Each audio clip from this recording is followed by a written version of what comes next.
This video is about building a functional incline and of course seeing if your dreams really can come true.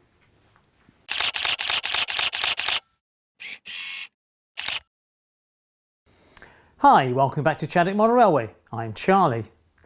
Now in the last video I did some calculations about how long I think this station should be.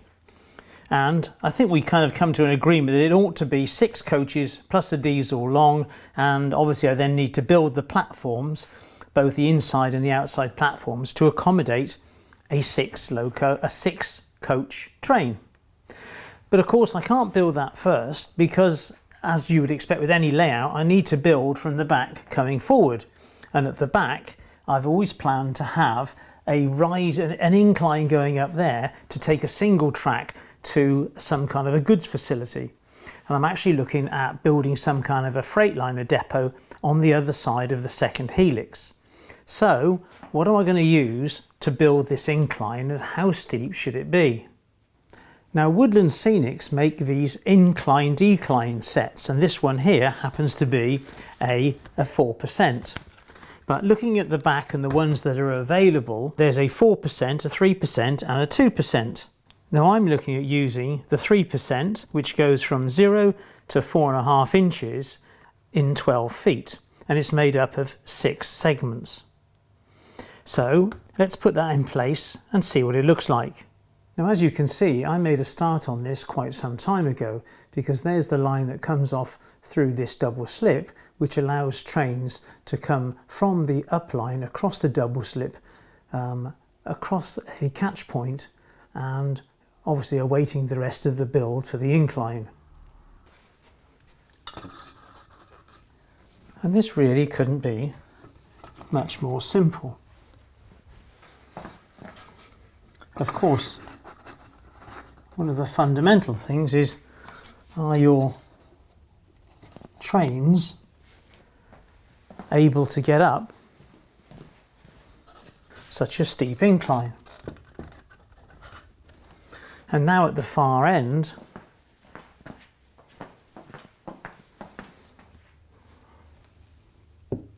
we have 4.5 inches or 11.5 centimetres. And now of course we need to turn this to make it a decent curve and then do a test run. Now my faithful track plan advisor Lee Stoddart, who comes up with some great ideas, has revised the track plan using the 3% rather than, I think it was the 2.5 we were going to use originally.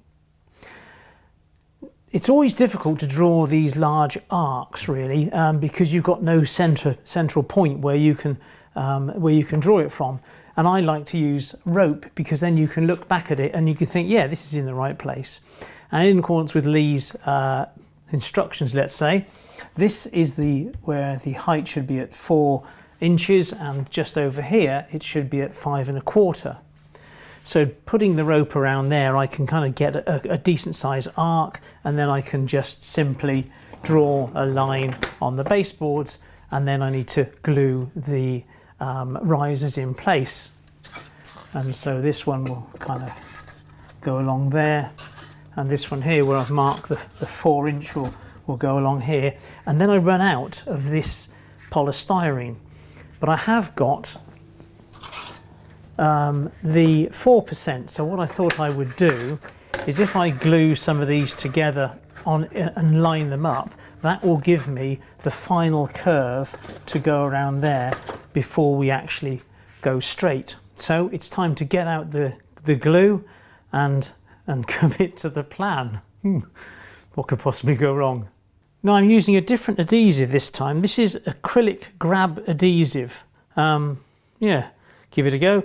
Simon from our Model Railway Club suggested I give this a go, so we'll whap some on. It takes, well, according to this, 24 hours to dry, but of course it's, you know, middle of summer in the UK, so it's about 20 degrees in here, so it shouldn't take that long. So I'll spread some on, put it into place, put some weights on it and see how we go, and then hopefully later on this afternoon, or perhaps tomorrow morning, we can do a test run with a loco. Never sure of the consistency of these things. Oh, it's a strange looking brown substance. Anyway,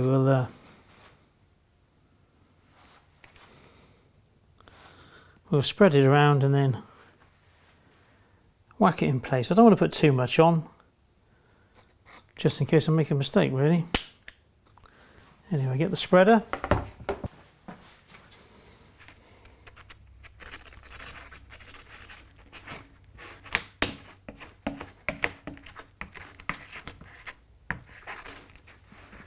I think I'll put a little bit more on than that.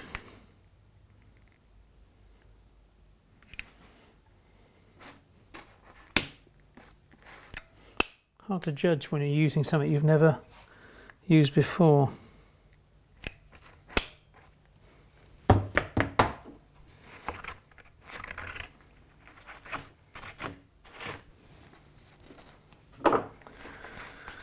Okay.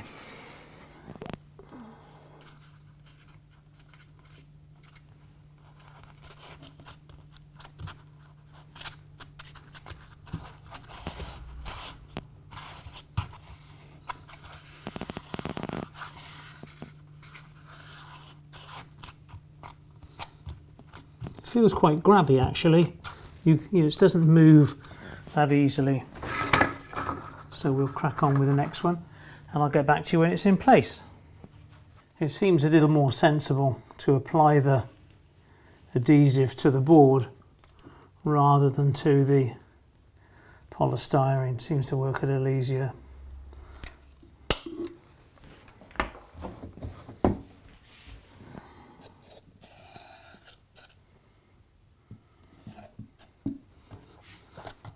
And then with my fingers I can judge it to keep it the same distance away from the wall or the back seam.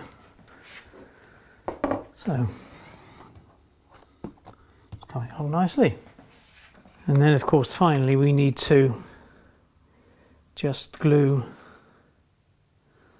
these two pieces together, and when that's gone off we'll pop them in place.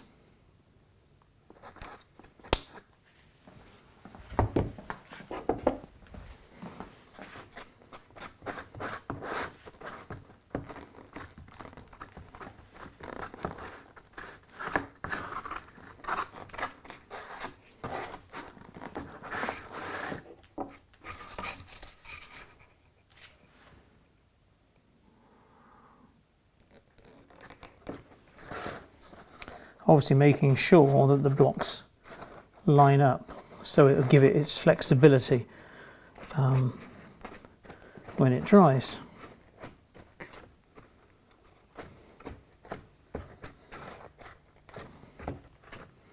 Okay. So there it is, all in place. And now we just need the drying time to pass. Now a couple of hours have gone by and the polystyrene seems to have bonded quite well.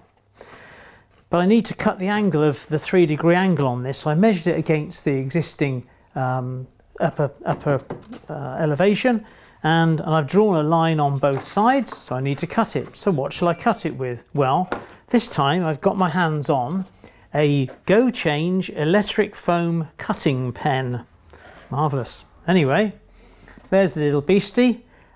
Make no bones about it, this section here is absolutely, no, it's not red hot because it's not red, but it is very, very hot. So what I thought I would try and do is just go along this line in an upward sort of direction until we lose the incline.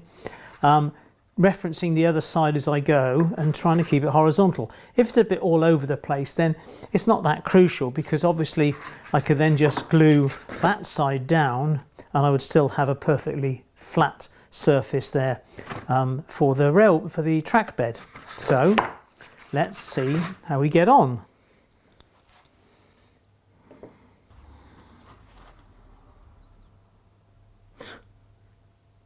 Quite nervous. That's all blimey. Look at that. You can sort of feel it slowing down, as it cools. And it is very difficult to monitor both sides.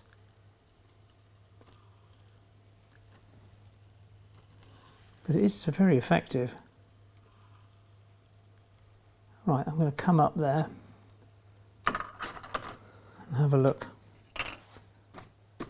Yeah, it's getting a bit warm. And hopefully you can see that, yeah, I was below the line a little bit that side, and probably that side as well. Hey ho, we do it in stages. Ooh.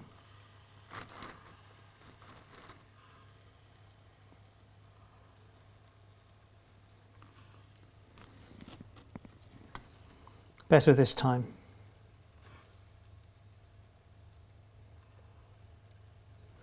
Of course, it's going to get more finicky now, I suppose, as we come to the lesser area. You can see there's a little bit of a bump here. See if we can take that out. You get the feeling to pick it off with your fingers, but of course that will result in a visit to A&E. Okay, here we go again. And of course the pen type tool has time to reheat as I stop, so it glides. When you start again, it glides so much easier. Now it's getting much more difficult because it's much more of a narrow cut, as it were. Nearly there.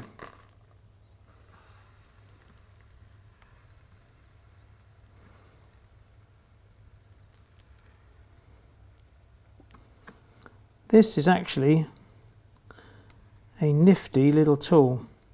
It's so much easier than the hot wire cutter that I used in the past. So,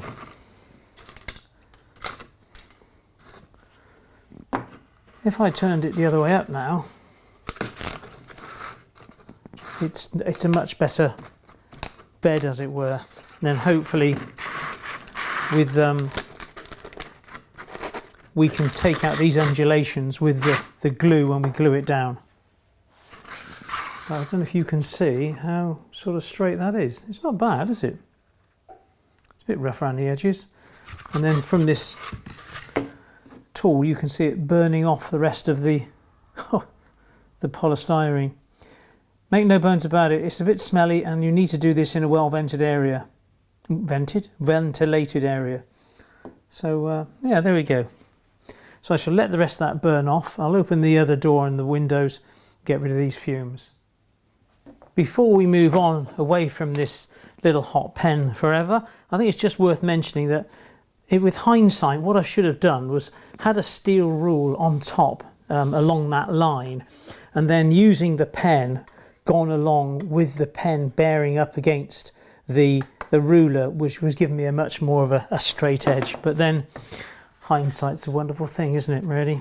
Still, we are where we are. So the last segment is now in and almost dry, and looking down the other end, as you can see, I've laid some Pico Code 100 just on top of the track. Now I'd normally use the Woodland Scenic foam track bed, as you can see on the tracks down below. But there was no point in putting that on there and only just to rip it off again in a few minutes' time. But there is a little bump at the far end where it comes off the track that I've already laid. It's not nailed down or anything, it's picking up power simply from the DCC feed that comes into this siding, and what I need to do is test it with a Freightliner train. Now Freightliner wagons came in batches of 5, so there will be 5, 10 or 15 etc. in a train. Now I'm only working on a train of 5, and the siding on the helix where the Freightliner depot potentially will be capable of taking 5 wagons plus a little bit of slack. So if we now run up the siding with this little train, we'll see how we get on.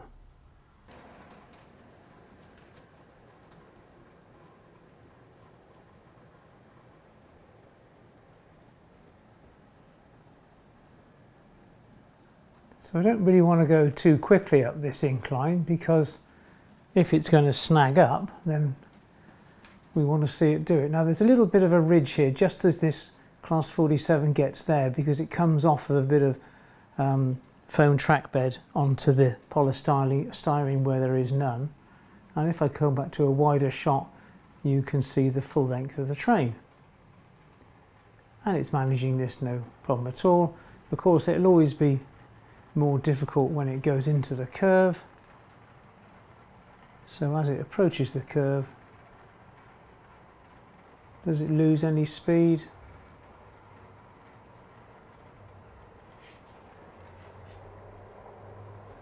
No, not at all. It makes short work of this, really. So I think it's fair to say that's a success.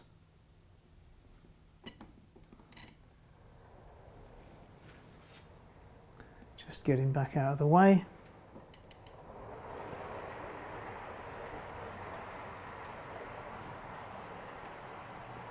I do like the Freightliner sets. I think they're underestimated for their sort of value and their likability, for want of a better term.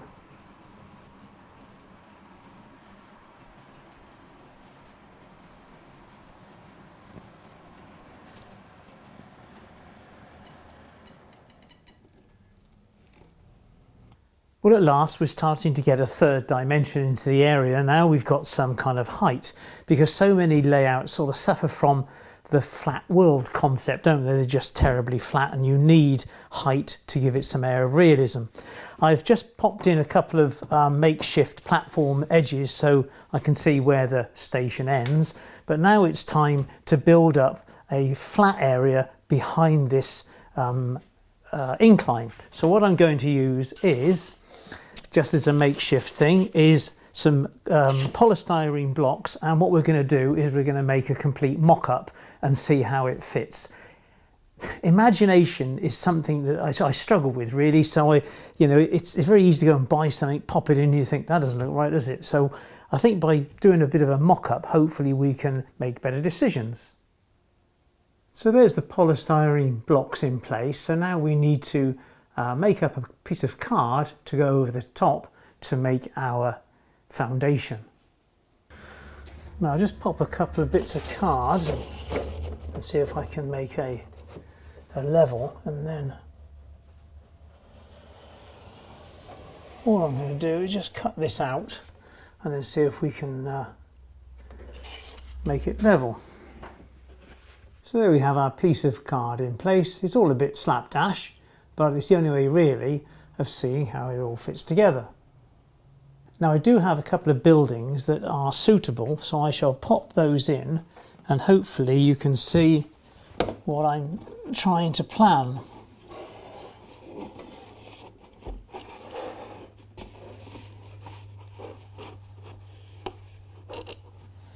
So that's the first one, a nice warehouse building.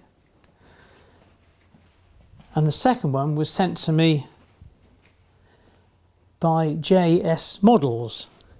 And I've yet to make up this kit, but it was always a case of trying to find a nice scene to pop it in. Now I think it will fit in here very well.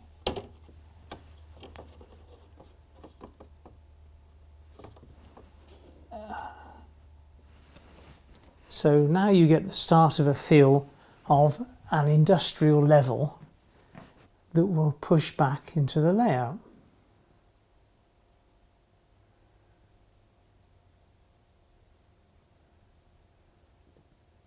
And now I've just slapped a piece of old retaining wall in position, and hopefully you can get a better feel for what I'm after. So hopefully now things are starting to take shape. As mentioned before, here's the end of the platforms, but obviously we need some kind of a road network to get to the station, which will be built on this side rather than on the other side. Over here, some time ago, I cut a river into here because I wanted to put a mill in this area, but of course you'll need to get across the river. So obviously I need a roadway, I need a bridge to come over the river, and then the road will naturally come around towards the station.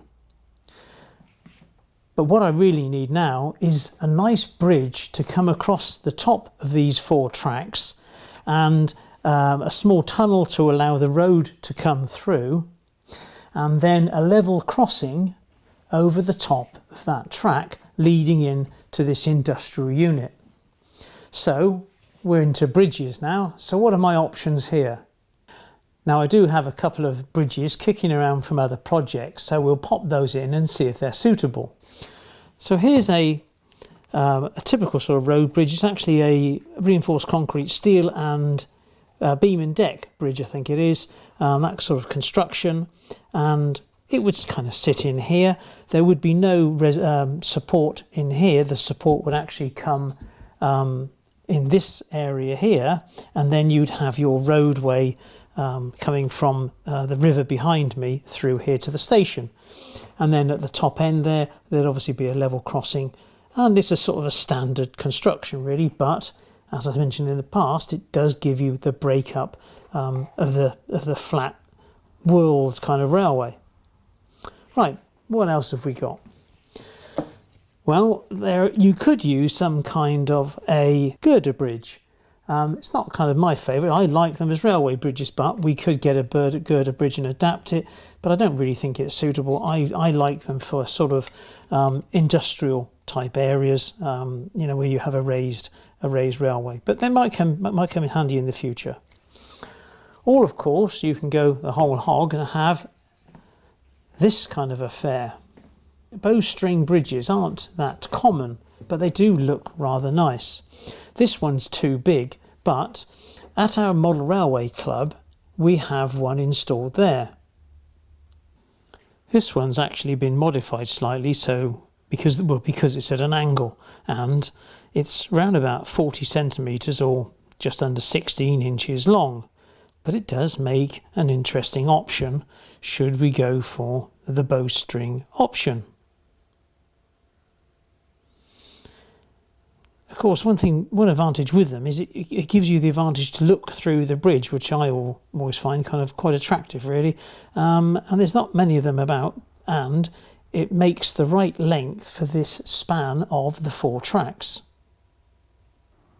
Now hopefully you'll agree that after a few hours working on this little area, it's starting to come to fruition.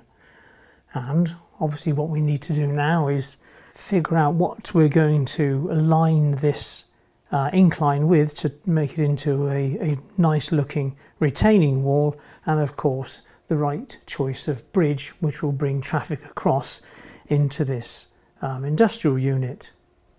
Of course the addition of a train just sat there does enhance it a little bit, and I've popped a couple of trees in just to give it some depth. But it shows what you can be achieved in just a few hours.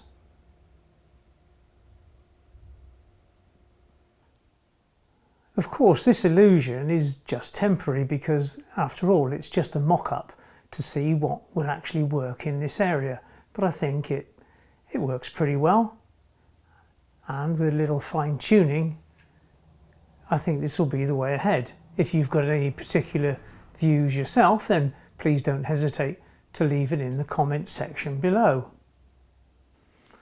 And now back into reality, this is really where we are. You may have seen in previous videos that I use a digital spirit level to keep an eye on what's going on with these inclines, because obviously the boards might not be straight and the floor itself may have a little bit of a canter to it.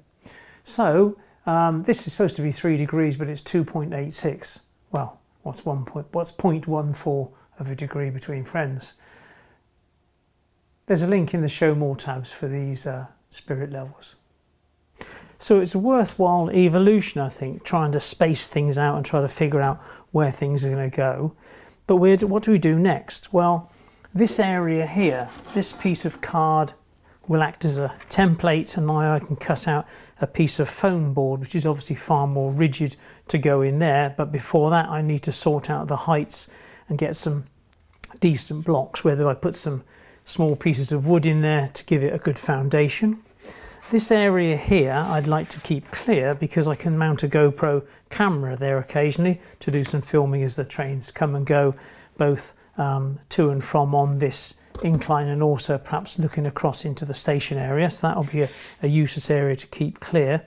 One thing I haven't figured out, and that is how could I possibly make that level crossing an operational one, you know, with automatic gates. So I'm not too sure I can figure that out, because obviously this incline will have to be cut away somewhere to get a motor in, and obviously that would have to be done before the bridge is in and so on and so forth.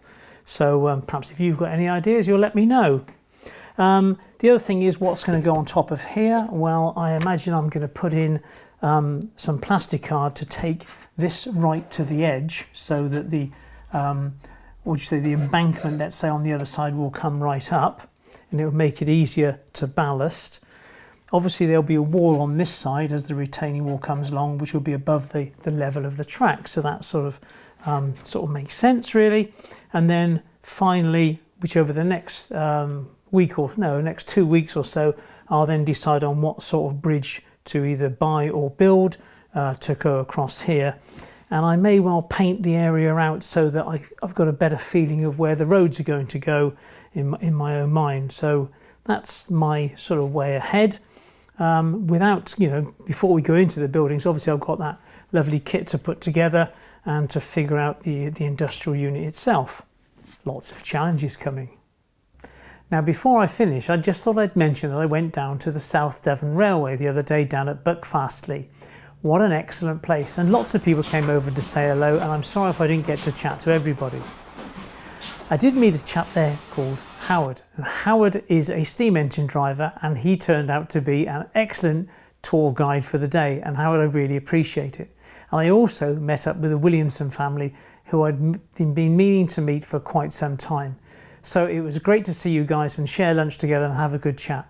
I am so appreciative both to you and to Howard for giving. It was such an excellent day, wasn't it? Anyway, let's wrap up and finish. I hope you've enjoyed it and found it interesting. Trying to put the mock-ups together on building your layout is quite important, I think, really, because you don't really know how it's going to fit until you kind of pop things in and you think, will that go there or whatever. So hopefully you found it useful. I would of course like to thank the people who donate to the channel through PayPal, and of course the patrons, there's the button, who keep this channel going. Without you it wouldn't exist.